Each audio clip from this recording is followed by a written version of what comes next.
the new motto for our show. Just keep it weird, you know. Yeah. Keep it weird. But yeah. So thanks, Amanda, for being here. We brought you, or we invited you on the show because we wanted to hear from a really informed conservative, about what does it mean to be a conservative or a Republican, kind of in a post-Trump age. And I'm sure you probably get this asked a lot of you, and I'm sorry to sort of dub you kind of the speaker, or the rational voice for all of the Republican Party, but I'd really love you. Yeah. I wanted to kind of get your thoughts on it, but before we do that, I thought maybe you can tell us what you think being a conservative or being a Republican means to you. I mean, it's complicated because of Trump. It used to be much simpler, right? Like, I thought most people traditionally believed in the same things, mainly based on things like decency and respect for rule of law, understanding the purpose of, federal government when it comes to protecting people. But that just all got scrambled. And so I guess, although national politics have been messy, in terms of what I think and how I approach problems hasn't changed, because I didn't come into politics through a, traditional wave the red flag kind of way. I am who I am, and I think you guys are who you are, right? And that hasn't been changed by Trump, because if you weren't the type of person who just said, well, I like Republicans because I want to cheer for the red team, that's where it gets scrambled. It's really the partisan politics where you get in such a deep hole where just because someone like, I don't know, Marjorie Taylor Greene wins the Republican nomination in a very red place, you're going to vote for her no matter what. Like, that should not be the case. And so I guess, what I'm trying to be kind of militant about is like, how do we get back to things like character and decency that aren't scored by a scorecard put out by the Heritage Foundation, because we don't vote on like, oh, hey, are you a good person? Like, there's no score for that. And so I think that's something we really have to try to figure out. But if you kind of know who you are, and you need people of good character to be stewards of our country and government, it isn't complicated. That makes a lot of sense. I, in your book, Amanda, which was so good, I found myself laughing more than once, especially at all the quotes of Trump at the end. Oh boy, that was painful to put down. Sad, bad, mad, glad. I don't know. He uses all the really descriptive words. But what I was surprised at, and I don't remember the exact names of the people, but just to your point, like the people that were running Republican and then they didn't get the nominee and they just went and started running Democrat. Like, I don't know, like the next session or something like that. Like they basically switched sides without even batting an eye. And that's like a common thing. Is that true? What do you mean? A common, which part are you talking about? It was at the beginning, like there were people that oh man, I'm trying to remember their actual names, and we don't have to spend too much time on it, especially because I don't remember their names, but they were there and then they didn't get the nominee. It was like Rubio did or something happened. And then they ended up running for Democrat instead of Republican. Like Charlie Crist. That happened in Florida. Yes. Yeah. There's been a couple times that's happened where they just flipped. And I guess, there's other people that changed parties. And maybe there's arguments for like, Lisa Murkowski, when she didn't get the Republican nomination in Alaska a few years ago, she ran as an independent. But yeah, it is interesting. I think before Trump, people tried to just flip parties more easily. But that did make things very complicated. Yeah. Now is conservatism and being a Republican, is that concept or philosophy still grounded in kind of a set of beliefs, that because when I was growing up, I always thought, okay, well, conservatives, Republicans, they stand for Second Amendment, they're pro-life, they that there's like a whole like laundry list of things that you're supposed to believe when you become a Republican. And I'm curious, like, are those values still there as you see them? Well, what's interesting is like, I guess, 5 or 10 years ago, I probably would have, because I was never a party person, even though I did work for some politicians. Like I'm more of a conservative than a Republican because I don't always want to do the partisan politics. Because to me, that had more philosophical meaning in how we approach problems that aren't always agreed upon by the party, like when it comes to spending or whatever, right? But now it's hard to say I'm a conservative because that's become so identified with Trump. And I don't think he represents conservative values at all when it comes to his finances, how he runs his businesses, his marriages, just how he treats people. And so when you have the whole conservative movement, like the Heritage Foundation and all these groups fall in line behind Trump, like I don't even know what that means anymore. I still know who I am. I still know what I would like to see happen. But all these groups that used to say they were for that have just given it all up for Trump. And maybe they think they can just go back to him, go back to that. What's really funny is I've had a number of people, a lot of people know, where I stand on Trump through the years, pretty steadfast against him. And after January 6th, I've had people come to me privately and just say, I just was waiting for this to be over. I thought once we got this certified, it would be over. And now it's worse than ever. Like everyone was just waiting for this problem to solve itself. Trump would just exit stage left and they could just kind of fall back into it. And that's not what happened. That is not what happened. And so I think there's a real reckoning going on among those people that were just really hoping for things to change on their own without really having to dig in and do the work. So that's where we are. I thought he would be going and golfing. Wouldn't that be nice? Go golf. Go watch Fox and OAN. Call in to Fox to the curvy couch. Like do that. Go live life, please. But yeah, well, it's funny because and when we were going to talk about this a little bit later in your book, but in your book, I'm gonna read just a quick section where you say impeachment. You say, I hate to break it to you, but even if Trump is impeached, a slim possibility historically, he's not going to give up his media megaphone.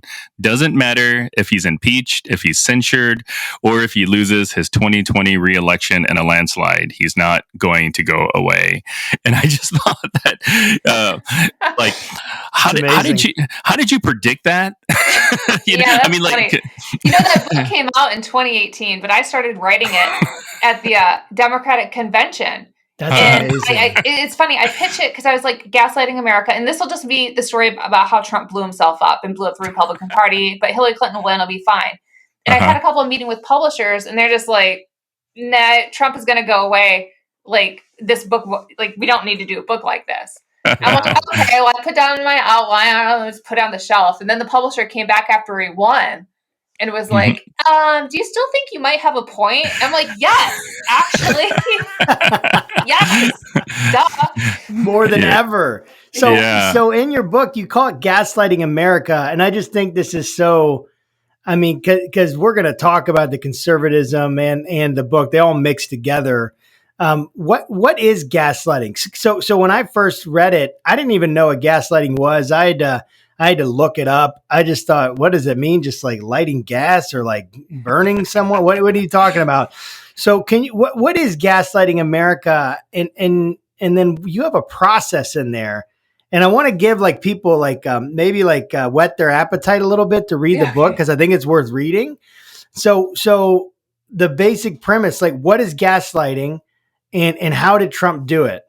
Yeah, sure. I mean, gaslighting is a term, it gets misused a lot. But when someone is gaslighting, it's like more than a lie. It's not just me lying to you. It's creating a whole alternate reality where you are so overwhelmed by the lies. Like one of two things usually happens. You either kind of go crazy, yelling, fighting back. Like, imagine somebody came up to you on the street. It was like, the sky is green. And you're like, no, it's not. It's blue. They're like, no, it's like chartreuse green. Look up. And then you'd be like, what is going on? But now imagine if they have the whole MAGA media universe behind them, screaming in your face, saying it is green. And if you don't admit it's green, we're all going to die or I'm going to fight you. And so you can fight that and start screaming. And then they say, look, she's hysterical. She's, who can trust her? Or you just maybe kind of say, like, you know what? If you squint a little bit, it does look a little bit green. Like, I'll just go along with it because it looks like those guys are having fun and maybe I can get a job saying the sky is green. And so that just seemed to keep happening, especially with how Trump would play the media. And then there was this whole idea like, oh, well, Trump doesn't really know what he's doing. I'm like, he knows exactly what he's doing. This guy grew up manipulating the New York tabloids and media. He knows how to do this. And so I started watching him kind of because it's not just a lie, it's a whole narrative that sucks people in. And he has these little tricks and he does it every time. And once you see how his tricks work, you can't unsee it. It's like the first thing to know is that when he comes up with something like, the big election lie, the election was rigged, he never comes up with that on his own. He kind of picks up something that's in the internet or the tabloids or people are talking about, and he just puts it out there.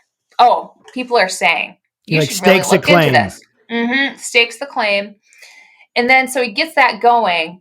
And then soon enough, he just does this thing like, oh, I'm just asking questions. Like, I'm just asking questions. I call this advance and deny. Like another step they use is where he'll call into Fox and Friends and just like, oh, well, I don't know if Barack Obama was born in Kenya, but don't you think people should look into it? And then that gets people looking into it. And so he does these little tricks. And then once the media starts to lose interest in the story, he'll promise more information is coming. He builds suspense like, oh, I have a team. I'm sending a team of investigators to Hawaii to dig up his birth certificate. And so he does these things that just suck people in. And it's so predictable. But the media loves it. Like, he is a media creation. He knows exactly how to give them enough to keep the story going, to tantalize people, to say outrageous things that nobody else is saying. And as I lay out in the book, I really think his birtherism gambit is the key to understanding how this works. Because everyone knew it was wrong. Everybody knew it was outrageous. But he was willing to just kind of dangle a little bit of racism out there to control the narrative. And in the end, he admitted he was wrong. Like, people are like, oh, he never admits he was wrong. Oh, he held a press conference, said, oh, yeah, I solved it. I made Barack Obama produce the birth certificate. But he declared victory at the end by saying, I solved this problem. Like, he always squeezes out a way to claim victory. And everyone else is just left sputtering. Like, how can he do that? It's like he does this with everything every time. It's not surprising. Wow. How does Trump rank kind of on the gaslighting scale compared to other presidents? Oh, I mean, all presidents lie on some level, but this is not just lying. Like I said, it's creating a whole months or years long narrative, right? To engulf public attention, to create winners and losers, and to dominate the headlines. And so I don't think there's anybody that can possibly compare to the way that Trump has deliberately done all this. So I voted for Trump in 2016. I didn't in 2020. I did it in 2016 because of the courts and you lay it out very nicely in your book, like this whole tension that especially white males felt coming into this, especially white evangelical males, like the culture that I grew up in, the America I grew up in, it's leaving, or it's gone. And I don't know what to do with this. And I don't know, like, I feel this tension I've never felt before. And I lived it like during the Obama era. And we had a podcast where someone claimed that it was that if, like, basically Trump was white backlash against Obama.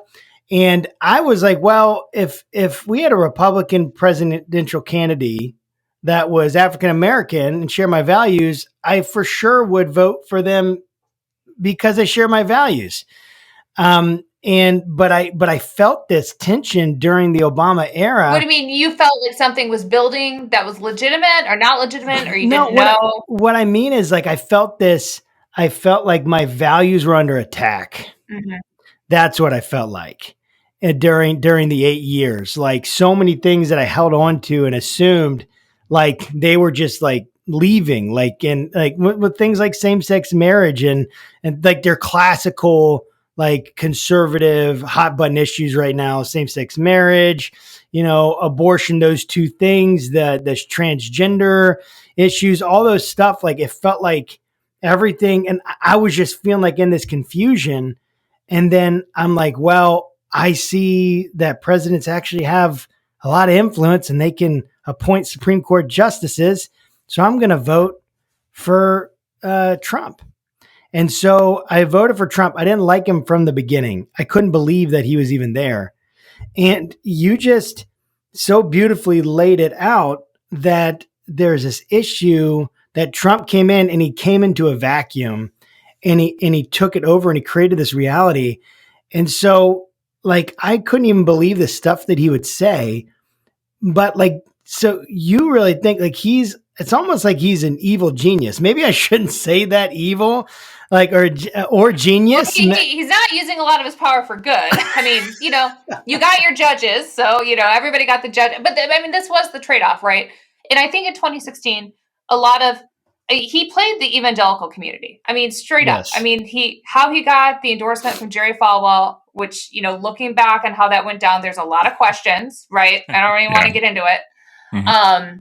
But he knew he needed that voting block, and he, to get the nomination away from Ted Cruz, but also to bring him over the edge in 2016. And so when Ted Cruz, as we all remember, my former boss, blew up the Republican convention, telling people to vote their conscience as a way of like winking, don't vote for Trump.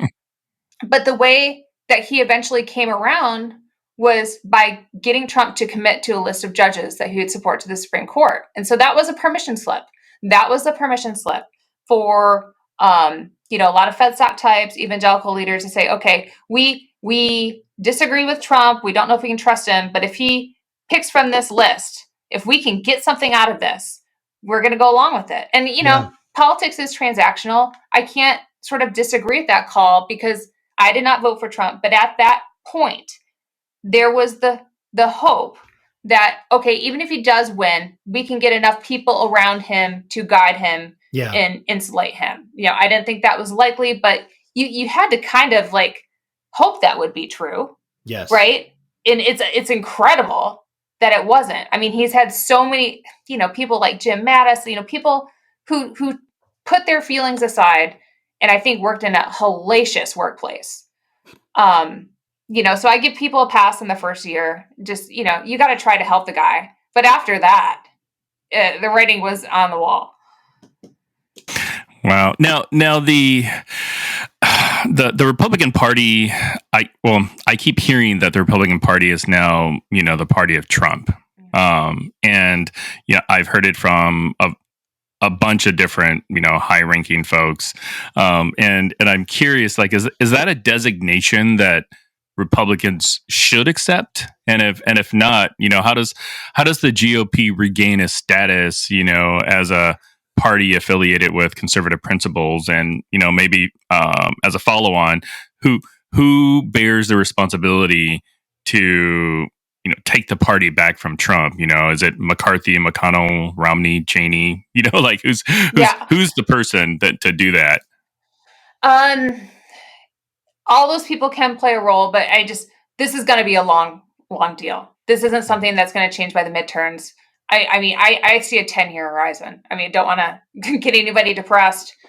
Things can happen very quickly, but right now the RNC, the state parties, are largely controlled by, Trump-aligned people.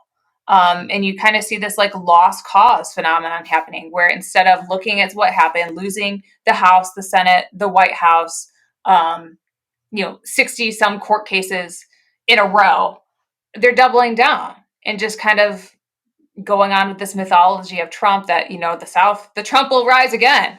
Okay.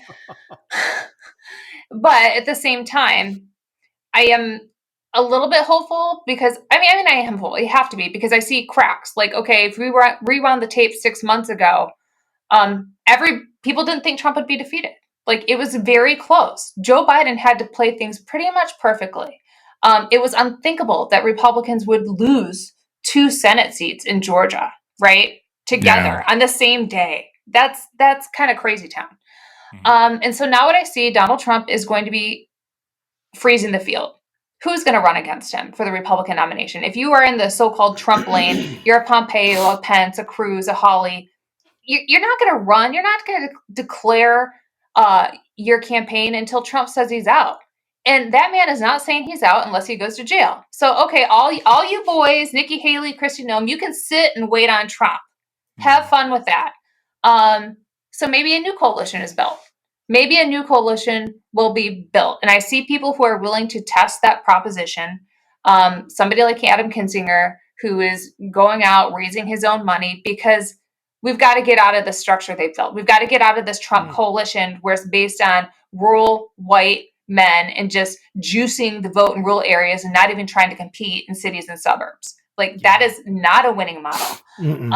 And so Republicans may have to lose a couple of races trying to figure this out. But now I see people who are willing to try and think about this, who wouldn't even entertain the idea 6 months ago. Yeah. I'm wondering if behind closed doors, are there a lot of Republicans that are secretly hoping that Cy Vance, who just got Trump's tax records, is going to. I think Mitch McConnell was openly hoping. I mean, it was crazy. What, after he voted to acquit Trump for the second time, he says, "Oh, well, he's morally and practically responsible for the insurrection, but maybe these criminal prosecutions are coming for the riots or finances." I mean, that's the thing. People in positions of power have wanted for the Trump problem to resolve itself, thinking he would just implode, and he doesn't. And so, go. I don't know what's going to happen in the courts. People are getting very excited about it, who want to see Trump be held accountable in some way. But I've seen that movie too many times before, and I'm just looking for new ways of making better coalitions. I mean, and that's what good candidates do all the time. Barack Obama's coalition in 2008 was not Bill Clinton's coalition. Donald Trump's coalition was not President Bush's coalition. So this work has to be done anyway. And so let's get started. Let's do this now. I think that's so well said. Who do you think are the bright lights in the Republican Party that can lead this? Like McCarthy, McConnell, Romney, Cheney. Yeah, Romney. Who knew that guy? I mean, I don't want to say who knew that guy, but delightfully uncompromising on some things. So that's refreshing. I see good things happening with the young freshman guys who have come in, like a Meyer from Michigan, Kinzinger, who's really getting out there and just saying, YOLO, I'm going to do this. Every time Marjorie Taylor Greene pops her head up, he's like, sit down.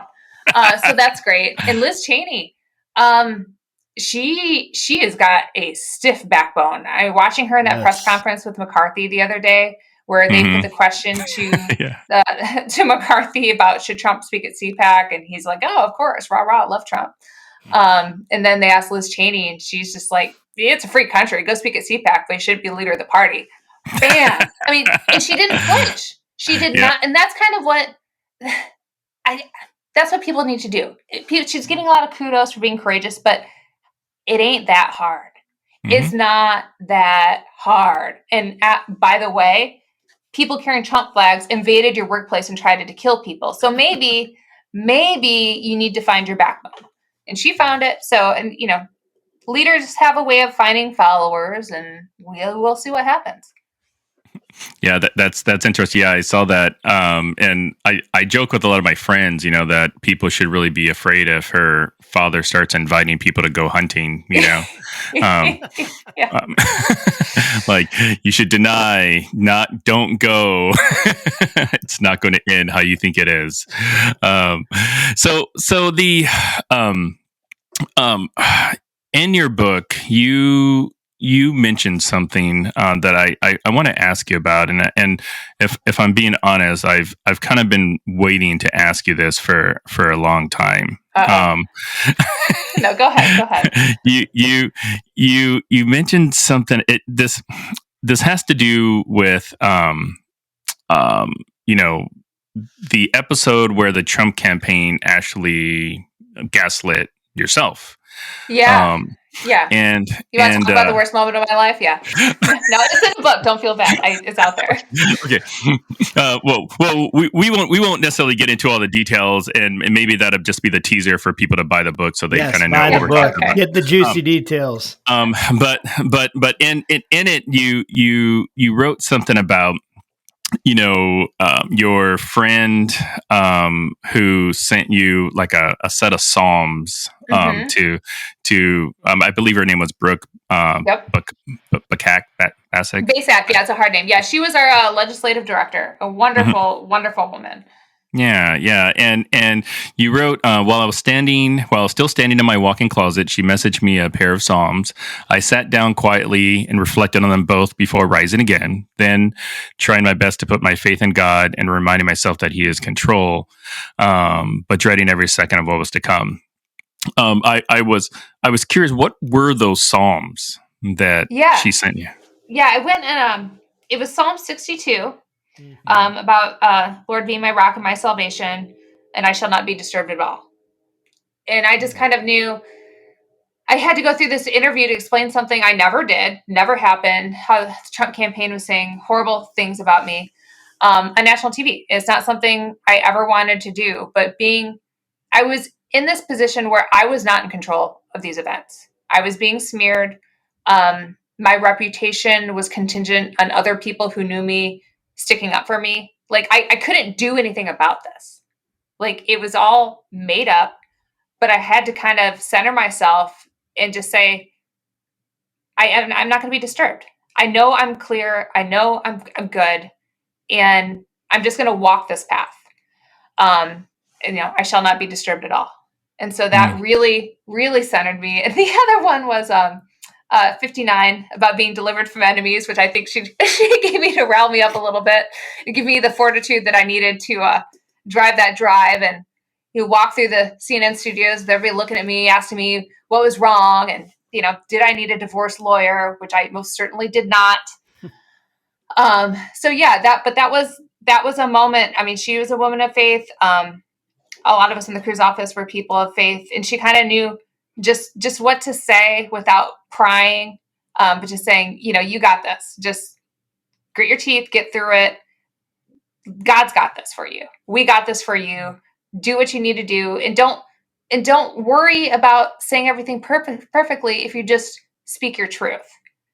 And so I still get emotional thinking about that, but it really helped me. It really, really helped me. So if you ever have a friend in need. But I didn't ask her for help. She just knew what was going on and said, I'm just emailing this. I'm here if you need me. And that's all I needed. It's all I needed. After that, I shut off my phone and just got in the car and went. And that was that. And it was okay. It was okay. It really was. So what you're saying is that if we ever have any friends that get smeared by the Trump campaign, send them some psalms. 62 and 59. 62 and 59 to be exact. Those are the Trump smear songs. These are your gaslight prevention psalms. Yeah. Or no, it wasn't gaslight prevention. Gaslight. Mitigation. Cure. Stop dropping psalms. Stop dropping psalms. I'm going to put that on a shirt. Dude, that is good. Yeah, I'd wear that shirt. Well, you don't hear a lot of people, in the media, a lot of people in politics talk about, their faith in a real way, and one of the things I really enjoy about doing this podcast in particular is, Josh is a pastor and he's conservative. I consider myself a Christian and a believer, and I ascribe more to liberal and Democrat type philosophies. And we call this podcast Faithful Politics because we see that there's importance actually in faith, in politics, regardless of what party affiliation you wear. And unfortunately, most Christians seen kind of in the media or in politics are oftentimes viewed as very crazy, and for lack of sounding too overly judgmental, sometimes they are. So I'm really curious on what your role or what you view as sort of like the role of the Christian church, kind of in politics, and even in the Trump era. Like David French has written a whole bunch of really great stuff that I just absolutely love about how he kind of views Christianity kind of in the Trump era. But I'd love to kind of get your take, as a person of faith. How does it sort of influence, your decisions? How do you see it, influence other people's decisions in the political world? Yeah. Yeah, I mean, it's faith has always just been a centering thing for me. I mean, I just feel like I have such a direct connection with God. I can just call him any time, and it's just like it's a two-way street. I mean, I really feel that way. And you talk about how Christians get depicted in the media. It's like this happens, I don't know, every 6 or 12 months where someone, and I remember this vividly, I think with Michelle Bachmann, who, I forget, said in a speech or something about how she talks to God and God talks to her. And I'm like, yeah. And then people kind of went, like, whoa, crazy lady, voices in her head. Yeah. And I was like, no, faith is a two-way street. I mean, you talk to God and maybe you see things or think about them. I mean, maybe other people call it meditation or whatever, but a lot of people think they have a direct living relationship with God. That is not unusual. Yes. And so stuff like that comes up quite a bit. And I think it just comes from a place of, I want to say liberals in the media wanting to look at evangelicals and people who line up behind, quote unquote, right-wing politicians and thinking they don't actually believe it. It's all an act. They just do this to get control over people. It's not real. And you know what? There are bad actors that do put on a show. We've all seen that, but we also know that it's, it goes a little bit of both ways, but trying to lump everybody in that same box where this is all pretend and we're trying to take control. And, oh, by the way, the people that do mean it are crazy because you can't talk to God and there aren't angels floating in the sky and, you guys are on LSD or something. And so it comes from a place of not understanding and also wanting to depict people that you disagree with in such a negative way. On the other hand, I will say, I know a lot of people in the media, at CNN that I work with who are people of faith, who totally get it, who go to church every Sunday or they go to their synagogue, all the time. It is a part of their life. But I think a lot of people, I don't want to say aren't afraid to show it, but just don't know how. Like, there's not a lot of opportunities to talk about God when we're always talking about politics. And a lot of people don't want to have that discussion because it does become so politicized. And I believe this, you believe that, and why would we do this here? And so it's a difficult thing. But when you look to find good things, they appear. And I found that everywhere I go, where I find other Christians or people of different denominations where we kind of believe the same things. And there's just, because of that, there's a mutual respect, and it's always better. It's always better that way. So that is a really meandering answer. I'm sorry. Okay. No, it's great. I love it. I mean, I know that I share the same kind of sense as you do. I feel like I hear from God quite a bit. I mean, we came and planted a church, started one in Richmond, Virginia. I actually grew up in near Washington, D.C. My dad was a pastor in that area and was a leader in a denomination there. A national Assemblies of God was the denomination, and he was leader there. And I grew up in the D.C. area and grew up in Fairfax County, and in the school system there, and had to balance my faith and that microcosm of what you had to do in politics, but I remember the kind of tension that you felt even as a teenager on how you could talk about your faith or anything like that when so many people, like, you didn't know, is that person like a closet Christian, or whatever, and are they going to get it? Yeah, are they going to get it? And the tension was pretty incredible at times. But when we're thinking about like the conservative party and just bringing it back to maybe like conservatism as we're moving forward, what role do you think Christianity and the evangelical church in general, what role do you see it having in the Republican Party? Is it waxing? Is it waning? I mean, where's this? What in your mind, since you are so prophetic, as is clear from your book, what in your mind do you see like the role of Christians in the Republican Party or in politics in general in America as we're moving forward? What do you think? Well, I would say and hope that before Christians start thinking about how to use their faith to advance politics, put a more focus on just modeling for your friends and your neighbors and your community. I mean, that is really the most important thing. Little platoons of goodness and democracy and all that good stuff in your community. I mean, that's really what it has to be about. I do think it's going to take some time for the large evangelical organizers to come to grips with what Trump has meant for the church. You look at these letters, Adam Kinzinger, he posted them from his cousin, which people are like, oh, why'd you post stuff from your family? Because he comes from a Christian family, just talking about how he is working for the army of the devil and just really weaponizing faith in a way to ostracize him. And I bring that up because I've not experienced that, but I know a lot of people who have messaged me over the years saying this Facebook group, I can't go to church. I can't be with my church group anymore because they've made it so political and they know how I feel about Trump, and they, send me chain letters about, having the iron arm of God come down on my head. I mean, scary stuff. Gosh. Wow. Scary stuff. And I've heard this from more than a few people, usually women who are the quiet ones in their groups, and are just so upset. So upset. I know a woman who her and her husband moved. I mean, the church was their life.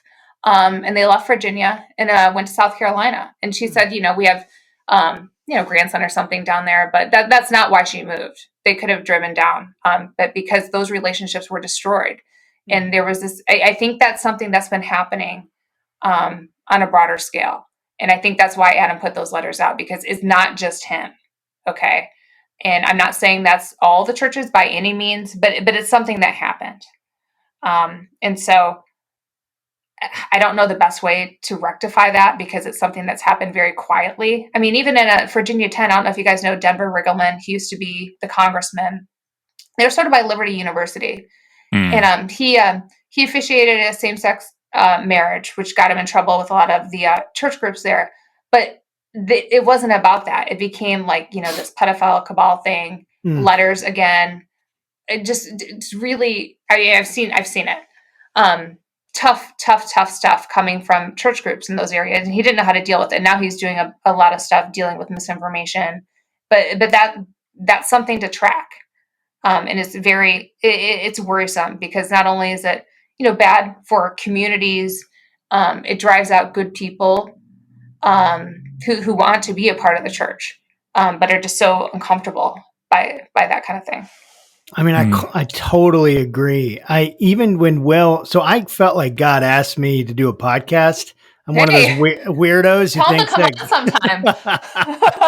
I know. I feel like one of those weirdos that hears from God, that you were talking about. And then Will invites me to do this. And he's like, well, I'm pretty liberal. You're pretty conservative. We should do a podcast. You want to do a podcast? And I'm like, yeah, let's do it.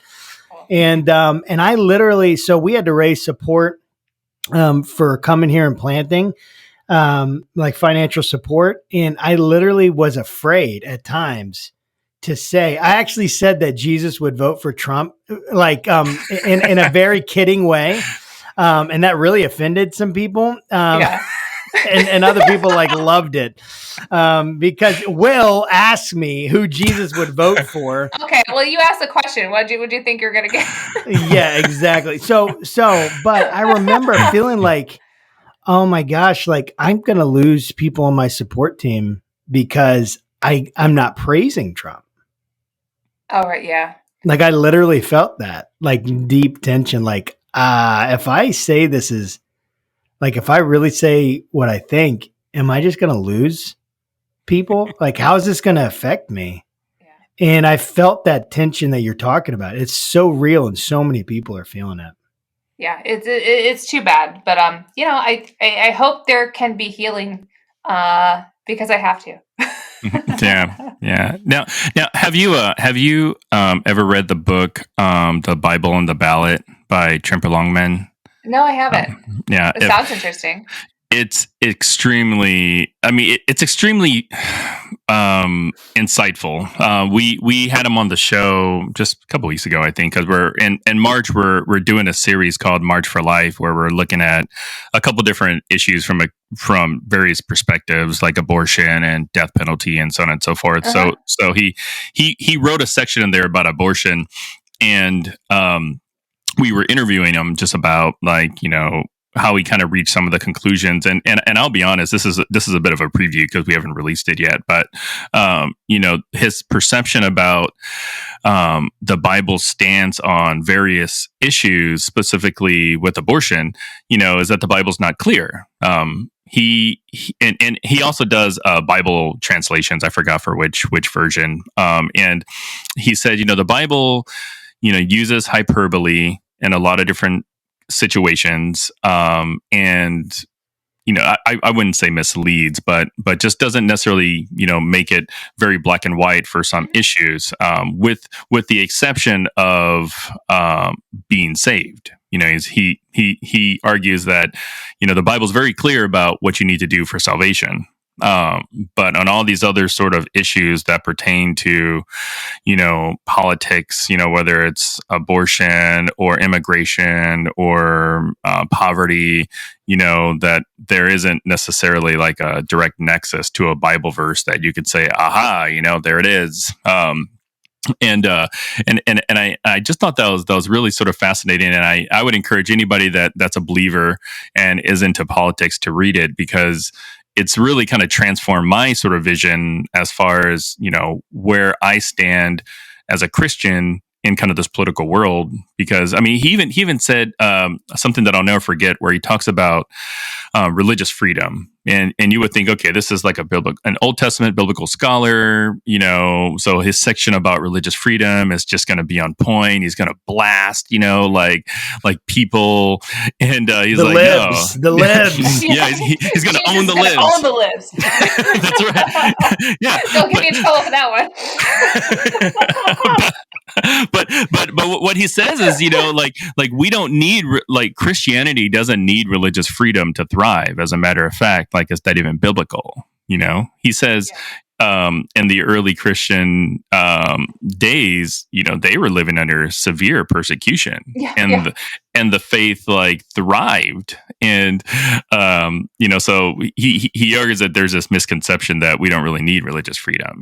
Like, okay, fine, like tell me I can't go to church. Like, what is that going to do? It's like that scene in Star Wars where Obi-Wan's like says, "Strike me down, and I'll be more powerful, than you can ever imagine." It's kind of like that. And I would highly encourage for you to take a read of it. And I've kind of forgot where I was going with this point, but you should read it once you're done.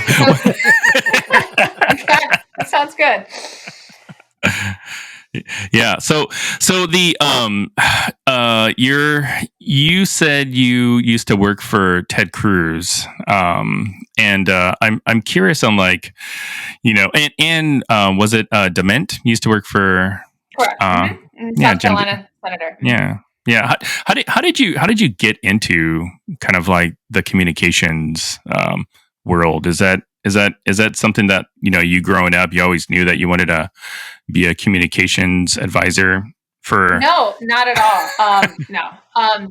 I am from a very small town in Michigan, And I ended up going to college, just a DT school on a sports scholarship, ended up burning out my shoulder, but I always was interested in writing. I liked essay writing, but thought I would do some kind of sports journalism. That's kind of where I thought I was going. I really thought I might be like a softball pitching coach. That was the position I played, and could kind of see a nice life for myself working in maybe a regional newspaper and coaching on the side. That was kind of where I thought I was going. But then I burned out my shoulder by pitching every game my freshman year because one pitcher got pregnant, the other dislocated her shoulder. And so guess what? I pitched every game, and now my shoulder's lopsided. But then after that happened, I kind of had to rethink, well, what do I do now? Because my whole identity was wrapped up in being an athlete.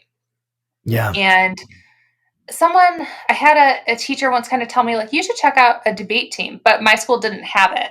And so I kind of just made this decision to transfer to Ball State University to see if I could join the debate team. It was really like, this isn't working out for me. Let me just try something new. Wow. And, I've kind of been on my own since I was 17. And so just packed up the car. I knew some friends in Muncie, found a cheap place to live with a bunch of foreign exchange students who barely spoke English. Nice. And went to Ball State and walked in and said, can I join the debate team? I mean, it was really strange. I mean, it's kind of like, that's awesome. And I did not have a relationship with God then. That came later. That came because I tried everything else and I found what worked. And I mean, I was always a good kid. I never got in serious trouble. Right. But being on your own and really grappling with, like, how do I make a safe, stable life for myself? Wow. That's kind of what attracted me to the conservative movement. Like, right. Family is important. Family matters. Like, how do I build a life where I can have stability? So I joined the debate team and kind of discovered at that point, like, oh, I think I'm a conservative. And I remember this is how bad I was because, again, my life is wrapped up in being an athlete. I was a sophomore in college, and I remember sitting down and Googling, what is a Republican? What is a Democrat? Because I had no idea. Sure. I did not know. Like, we didn't have cable TV. We got a local paper. I only read it to read about how I performed in the last game. Like, literally just skip to that section. So yeah. And so then I discovered, like, oh, this college tuition thing is a problem. I don't have any money for this. I don't know how I'm even getting these student loans. I'm just signing papers. Why does it cost so much? What is this money going to? And so then I got it. That was like my case study for government. Like, there's a lot of waste here. Why am I paying for, like, I want the Spartan plan. I want the cheap college plan. Like, I don't need a meal plan. I don't need anything. I just need the books. And I got a job at the library where I check them out, photocopy them, and then send them back. Like, I don't think I even bought a college textbook. That's awesome. It was pretty bad. But I do remember the debate team. I skipped a lot of class because I was working 3 jobs, but I made every debate practice. Wow. And I loved it. And so through that, I got involved with, like, Leadership Institute and other, like, conservative groups that targeted college kids who were interested in this stuff. And I just ate it up. And that's how we went to Washington for the first time for a training group to learn how to start a conservative paper, which I was like, oh, I want to write about this college tuition stuff. And of course I had no friends because I was just doing work and debate team. And they're like, you should recruit some people and you can start a paper and raise money. I'm like, no, just give me a website. It's $10. And so that's how I got involved writing and doing politics. It was crazy. It was God stuff. I wouldn't have happened any other way. Like, God was like, go to Ball State, go to Washington, start a website. I mean, I didn't come up with this on my own. It was really put in front of me. And that's all. And just like the thing with DeMint, I was working at the Washington Times. Yeah. Out of the blue, somebody said, would you want to, like, Jim DeMint is going to start doing more stuff with endorsing primary candidates, this Tea Party thing. Are you interested? And I was kind of even like, I don't know. I'm on Bill O'Reilly once a week. I don't know. That turned out great. I only met him once. It's fine. I had a good experience. I don't know about any of the other stuff that happened. But I didn't, it was just put in front of me. And it's like, yeah, okay. It was like, go to Ball State, go to Jim DeMint's office. And then Jim DeMint retired to go join the Heritage Foundation. And somebody from the Cruz campaign said, "Oh, we kind of need somebody to write stuff for Cruz. Are you interested?" Texting Chip Roy, who's in the House right now. And I said, "I don't know. Freshman senators usually don't do anything when they come in. I might want to go back to the Washington Times." And I was 5 months pregnant. And he said, just give it like a couple months. You're pregnant. Like, you can have your baby, go on maternity leave. If you don't like it, like, no problem. Just try it out. I was like, okay. I didn't do any of this. You know what I'm saying? Yeah. Uh-huh. That's so cool. I mean, you connected the dots looking back, your 2020 vision as to how God brought you where you are. And I think that's amazing. We have a future in front of us in America that feels kind of uncertain right now. I and I wanted to get your take on something. So when I was reading your book, I really loved it. I really thought it was intriguing, really well written, funny. It was a great job. I do recommend anyone listening to please pick it up and read it. It's good. And hopefully Amanda can make some money because you'll buy it. So that's what we're hoping. I think it's cheap now on Amazon, a couple bucks. But yeah, so she'll make a few cents from it. So just make sure it's.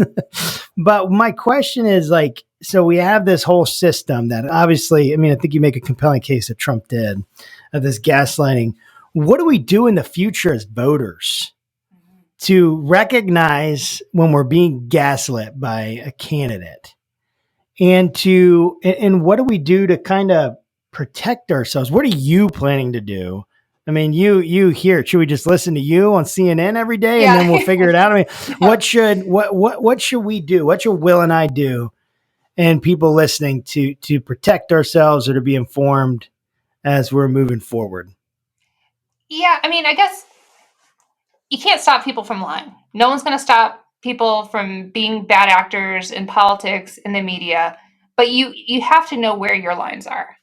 People have to know where their lines. It's not about like what other people are doing to you. Where are your lines in terms of decency when it comes to you, your family, your church group?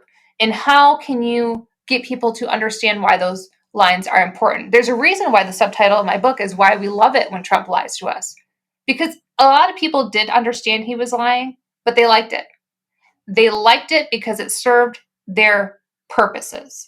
If you're a Republican, you can go along with it because you know what? I'm going to get what I want.